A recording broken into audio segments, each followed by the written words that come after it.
গণঅভ্যুত্থানে শেখ হাসিনা সরকারের বিদায়ের পর অন্তর্বর্তীকালীন সরকারের কাঁধে এখন দেশ পরিচালনার ভার।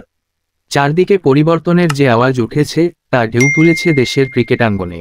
তারই অংশ হিসেবে আজ সোমবার ১৯ আগস্ট বিসিবির পরিচালকের পদ থেকে পদত্যাগ করেছেন cricket অপারেশনসের chairman Jalal Yunus Chowdhury.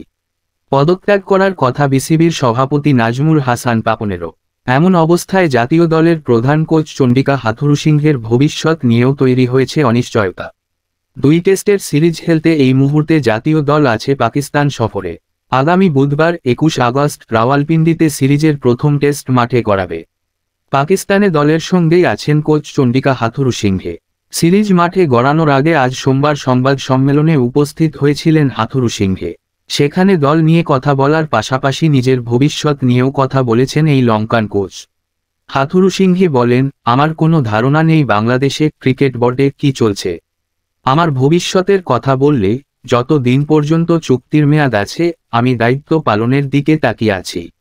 Board যদি বদলে যায় এবং তারা যদি পরিবর্তন চায় আমার তাতে সমস্যা নেই।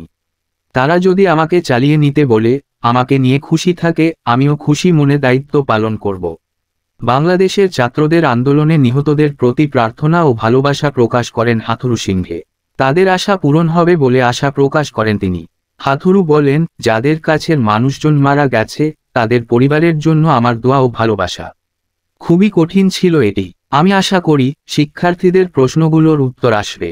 এটি অভূতপূর্ব ঘটনা। আশা করি দেশ আবার স্বাভাবিক অবস্থায় ফিরবে। এটি খুবই কঠিন ছিল।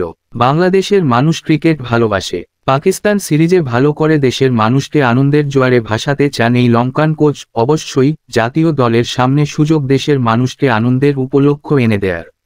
আমরা সবাই জানি মানুষকে ঐক্যবদ্ধ করার ও আশা দেওয়ার ক্ষমতা আছে খেলাধুলার। এই ম্যাচটি ভালো খেলতে পারলে অবশ্যই বাংলাদেশের ক্রিকেট প্রেমীদের খুব সাহায্য হবে।